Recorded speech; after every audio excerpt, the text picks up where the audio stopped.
One of the biggest things in life is the opportunity to travel and visit different parts of the world. It offers you the chance to explore different cultures, enjoy the beauty of nature, and to try some new food. Yes, you definitely have to try all the local cuisine. However, another underrated benefit of traveling is that it also provides an opportunity for you to witness the different traditions that take place in other parts of the world. The issue, of course, is that a lot of us tend to remain confined to our part of the world and never really get the chance to explore. So when we hear about some of these traditions, they may seem just made up or outlandish. For instance, did you know there are currently tribes in South America where people will literally eat their dead? It's insane to think about, but it's absolutely true. And this is just one tribe somewhere. You ever imagined what other weird things that some other people do? Well, imagine no longer, because in this video, you're going to join us as we look at 15 of the strangest and most mind-boggling customs and traditions still being practiced today. Number 15. The Basha Miao haircut. If you're a guy, you probably understand the need to get a haircut. Some of us get haircuts more frequently than others, but every once in a while, you have to go to a salon or a stylist to get a trim. While haircuts are pretty common in this part of the world, they do take a bit of a risky turn for men in a village that's located in China. Basha Miao is a relatively secluded village where men walk around carrying knives and muskets and where they wear their hair in the form of buns. The people of this village have been living this way for thousands of years, protecting their ancestral lands the only way that they can see fit. They're known as China's last tribe of gunmen, or the living terracotta warriors, and they have a pretty solid sense of tradition. Also, the people of this village have a special tradition where the men have their hair cut in quite a dangerous manner. Instead of using scissors or clippers, adult men will get their hair cut by the way of a literal sickle. That's right, there's no soap, no water, and no lather. All you have between you and the sickle's sharp edge is the expert guidance of the one who wields it.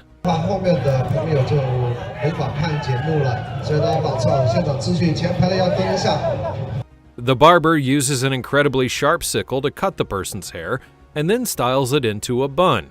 Yeah, so good luck getting me into that type of barbershop. Besides the strange haircut routine, the people also have some other traditions. For instance, they also worship trees, and it is actually forbidden to damage or even cut down an ancient tree within the village. They also plant a tree whenever a baby is born, and each person's tree is then used to make their coffin when they die. Number 14. Myanmar's Podwang women. Still in Asia, we'll take a trip now to the southeast region of the continent, particularly the border that exists between Myanmar and Thailand. Here, we get to meet a tribe called the Kayan people. Also known for being relatively secluded, it's no wonder that these people are really big on culture. However, the strange tradition for them is seen with their women. That's because they have quite the strange fashion choice indeed.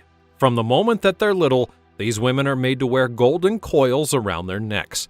These rings, known as wangs, can be several inches tall, and they essentially stretch the wearer's neck so much more longer over their lifetime. As said before, the process of wearing the gold collar starts when the woman is no more than a little girl. At that age, her bones are flexible, and it's much easier for the coils to be fastened to her neck. Interestingly, girls need to go back every few years to have more coils fastened on, meaning that they essentially wear them for life. But there's actually quite the trick in all of this, because the coils, well, they don't actually make the woman's neck any longer. It's actually just an illusion. Wearing something that's almost 5 pounds on your neck for the rest of your life? Oh my god, this is like at least 5 pounds. I thought that fur coats were a stressful fashion choice. Number 13. English cheese rolling. England is one of the oldest empires and kingdoms in the world, and rightfully so. They have some of the weirdest traditions as well. One of the most interesting, however, is the Cooper's Hill cheese rolling and wake. This is an annual event that takes place in the town of Gloucestershire, England. The Cooper's Hill cheese rolling and wake is quite an interesting activity. One day every spring, hundreds of people gather at the town's popular Cooper's Hill and literally roll a single wheel of Gloucestershire cheese down the hill. Then, everyone takes turns rolling down the hill in order to chase after it. The first person to cross the finish line, or to catch the cheese, is eventually declared the winner, but considering that the cheese wheels can achieve top speeds of around 70 miles per hour, all while rolling down the hill, catching them is almost impossible. And so, most people simply go for the competition so that they can have fun rolling down the hill. And trust me, it's as silly as it sounds, and even more silly to watch.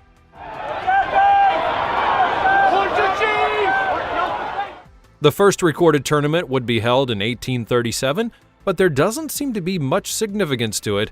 As one food historian would put it, the British just love their quirky and dangerous traditions. If you ever find yourself in England, this is definitely one activity I would recommend that you try. Forget Wimbledon or Royal Ascot, this is the real England. Number 12. Cinnamon showers. Have you heard of the famous champagne showers? Well, how about a good old cinnamon bath to make you feel even more gross? These days, being single is not necessarily seen as a reason for jest. In fact, considering the state of the economy, I think it's safe to say that some of us might just want to be single so that we can avoid the bills. But this doesn't mean that your friends cannot tease you every once in a while for being a single Pringle.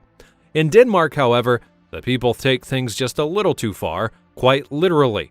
According to some reports, when you turn 25 in Denmark and you're still unmarried, it's customary for your friends and family to capture you, tie you down, and then bathe you in cinnamon.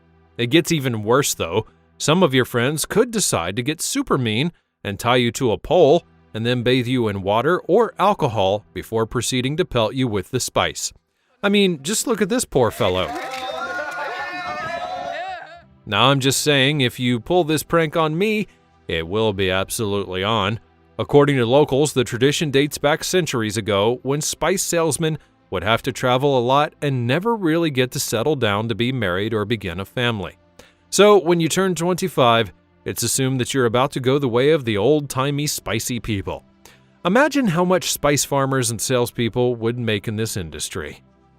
Number 11. The Monkey Buffet Festival.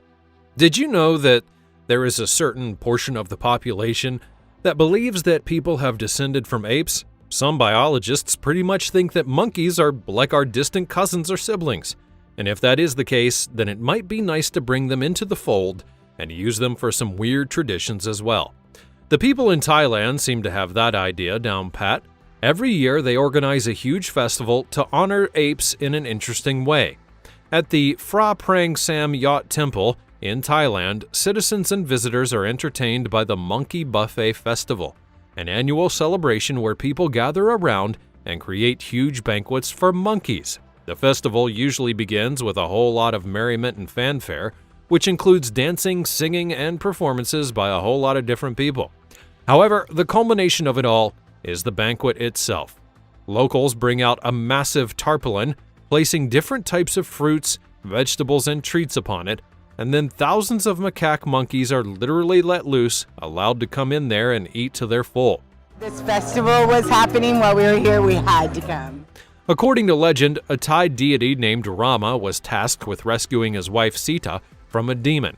Rama was able to get this done thanks to the help from a monkey king, and then both of them became close friends and even helped each other to build the local province. So the festival is essentially a tribute to the friendship between those species. It's pretty cool if you think about it for a moment. Number 10. Camel wrestling. Still on weird animal-based traditions, we'll say hello now to camel wrestling, an activity which, for some reason, the people of Turkey just love to do and have even classified as a sport. But allow me to get a few things straight. The people of Turkey love to use camels as wrestlers? I'm sure there's an animal-based zinger in there somewhere. Camel wrestling is in fact real, and to be fair, it looks pretty awesome.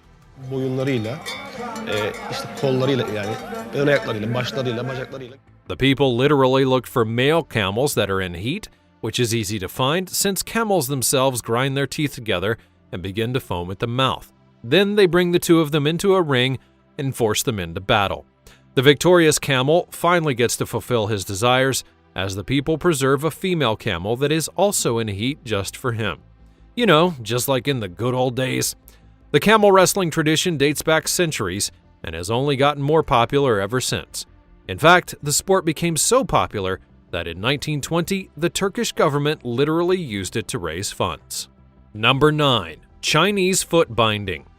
Now, before I get into this one, I think that it goes without saying that you should never try this at home. In fact, don't even think about it. Although the practice has now been banned, the act of foot binding is truly one of the strangest and most irksome things to happen to humans. It dates back to the 10th century, when Chinese women with small feet were seen as being the most beautiful and desirable in all of the land. So, to maintain the beauty of their female children, parents would literally wrap their legs tightly to ensure that their feet conform to a certain shape. For hundreds of years, millions of Chinese girls were subjected to the strange custom.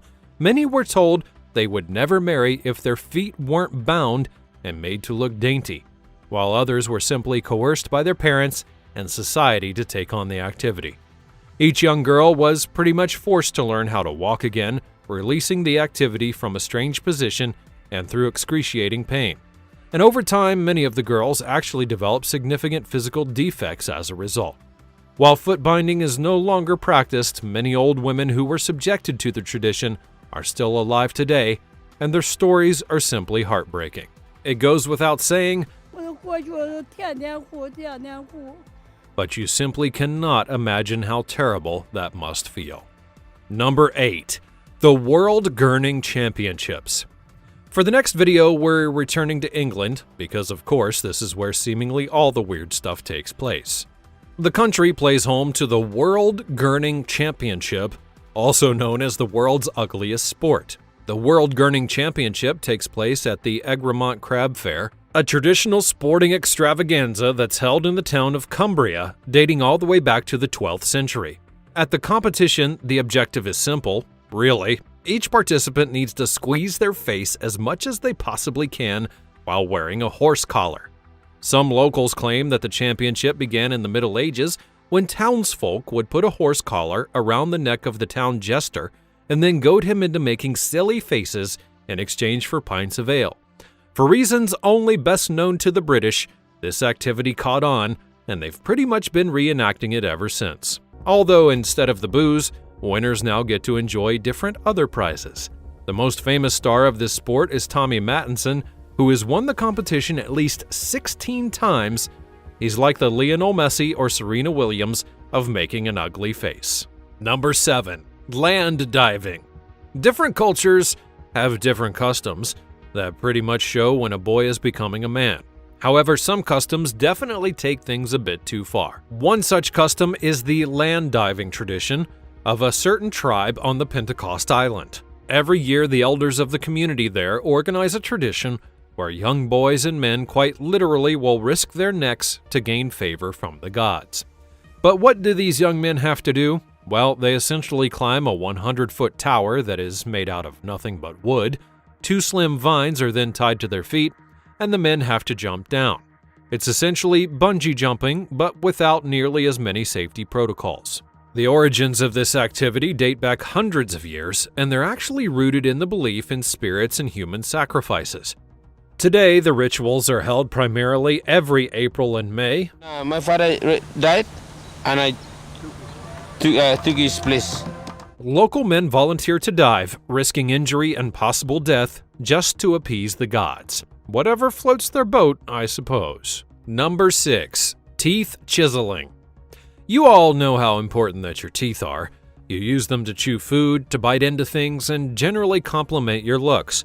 However, for the Mentawa people of Indonesia, teeth are meant for more than just serving as objects of feeding. Back in the day, these people used to mandate that women would chisel their teeth and file them in order to make them look more pointy. For some reason, this was thought to be the beauty standards back then. Besides the fact that pointy teeth reportedly look more attractive, the women of the tribe also had to chisel their teeth because they believed that the activity held spiritual significance. According to folklore, a woman who chisels her teeth will have better luck in keeping a husband. Even more crazy than that is the fact that the procedure is done without any form of anesthesia. Now that my teeth are sharp, I look more beautiful for my husband, so he won't leave me. Again, the activity is no longer mandated by the people. However, there are still many young ladies within the tribe that believe that this strange beauty standard exists, and who would willingly sign up for it. Others tend to be pressured by their husbands and other tribespeople, and they also succumb to it and submit their teeth to becoming filed. Count me out of this one, because I like my teeth just fine the way that they are. Number 5. Wedding tears. Remember when I talked about how the Danes poke fun at single people just because they can't find a partner? Well, for the Tujia people of China, the ridicule actually comes in the lead up to the wedding. And as you would expect, they have some crazy customs as well. Normally, your wedding is expected to be one of the happiest days of your life. There would be singing and eating and making merry, along with a lot of dancing and fun. And if the time does come for you to shed a tear or two, they would most likely be tears of joy and hope. Well, for the Tujia people, this is not the case. These people mandate that a woman has to cry for about a month in the lead up to her wedding. Women literally have to shed tears every single night for an entire month. Every night, once it becomes dark, the woman has to walk around and is required to sob uncontrollably for up to an hour. After 10 days, her mother then joins in on the tradition, also shedding her own tears. And if the grandmother is still alive, then old Granny has to join in on the fun after another 10 days have passed. This giant fake pity party isn't just limited to the 3 ladies, however. The sisters, the aunts, and any other female relatives of the bride are also required to shed their own tears, with the tradition allegedly symbolizing the bride's sadness about having to leave her family. This custom used to be so important that the brides-to-be who did not cry were judged as having no home training. And in some situations, a bride who chooses not to cry could actually be beaten by her mother at the wedding ceremony. No pressure there, you know. Number 4. Battle of Oranges. In most parts of the world, food-based traditions are always a lot of fun. However, while the Thai people allow their monkeys to enjoy banquets, the people of an Italian town take a more hands-on approach to their festivals. And none of those is represented quite like the Battle of the Oranges. Known as Italy's craziest festival, the Battle of the Oranges takes place in Ivrea, a town in Rome. While Ivrea is a relatively peaceful and tranquil city, once a year it becomes a raucous landscape where thousands of people come together to pelt each other with literal oranges. The Battle of the Oranges dates back to the medieval times and is said to mark the day when the people of the town were liberated from the rule of a terrible duke. According to the legend, a local girl named Violetta cut off the duke's head one night when he tried to claim his right to sleep with her. Following the duke's death, the townsfolk then rose up in revolt and decided to storm his castle. Essentially, the battle now represents the struggle between the duke's supporters and the ordinary people many centuries ago. However, instead of using swords and spears, the people slug it out with oranges. Every year, a married woman is chosen to represent Violetta, and the people are broken into 9 teams, all of which either represent the commoners or the royalty. With everyone dressed in their battle attire, they then go to town on each other. The battle essentially rages on for up to 3 days, with everyone pelting their opposition. It's a messy business for sure, although at the end of the battle, everyone has the chance to enjoy stories and suck on some oranges. You know, if they don't get injured during the fracas. How did that hit me in the knee? Look at this guy. We're going in with him. Come on! Number 3. The Crocodile Men. In certain cultures, little boys need to have events that symbolize their maturity and final ascent into adulthood. While most of us in the Western world pretty much see puberty as the beginning of manhood, not every culture sees it that way. For the people of the Sepik region of Papua New Guinea, being a man actually requires a significant physical sacrifice and a show of strength and endurance. Still though, you would think that these guys would be fine with just brawling or doing some push-ups, or even engaging in other testosterone-fueled activities, but no, instead, they literally have to subject their bodies to being cut. The entire tradition is based on the belief that men evolved from crocodiles that lived within the river years ago. So it's essentially a means of paying tribute to their reptile ancestors. These men, who will range in ages from 11 until about their mid-30s, are locked away inside of huts known as spirit houses for around 6 weeks. During that period, they're literally marked with the sign of the crocodile. Their shoulders, backs, and upper torsos are cut with razor blades, forming welts on their bodies that they then carry on for life. During the ceremony, bamboo slivers and blades are used to make the incisions. Each participant is completely held down while an older man makes one cut after another across the upper body. And just like the Indonesians who file their teeth of the women, the men here are subjected to this excruciating procedure without any form of pain relief. The procedure is so painful that a lot of boys will literally pass out during the ceremony, and if you think that stops the elders, well, you've got another thing coming. Following the procedure, the men are made to lie close to a fire. The smoke from the fire blows into the scars, while tree oil and clay are then applied to the skin and cause it to rise. Number 2. Burial of the Sardine. The Spaniards are known for several things: wine, their sexy accent, and an interesting festival known as the Burial of the Sardine. The Burial of the Sardine is a ceremony that marks the end of carnival and other festivities. It generally consists of a carnival parade that acts as a parody of a funeral procession, culminating in the burning of a large and fake fish. The people essentially just bury the fish, complete with fake mourning and the whole 9 yards.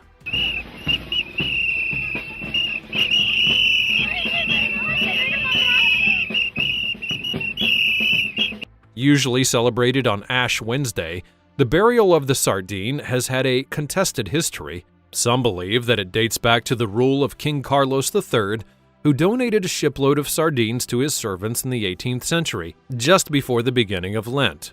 However, others believe that the event originated from a group of students who met together in the 19th century and then held a satirical funeral march for the fish, symbolizing their fast before Lent. Whatever it may be, it just seems like the festival's origins have a Lent-based link. Number 1. Meal of the Dead. In terms of strange traditions, I would definitely save the best for last. And trust me, it's one that's definitely creepy. Hidden deep within the Amazon forest, and primarily between Venezuela and Brazil, are the Yanomami, an indigenous tribe that has become quite secluded from the outside world. Like every tribe, the Yanomami have their own weird customs and traditions. However, especially weird about these people is the practice of endocannibalism. These people literally eat themselves. In what will definitely be the strangest burial ritual, the Yanomami people take their recently deceased members and then burn them. But of course, burning your dead is not out of the ordinary. What they do, however, is then take these burnt remains and turn them into powder. Some people will use this powder to cover themselves as a means of mourning, while others actually mix it with a banana smoothie. Then everyone in the village comes together and drinks it all up.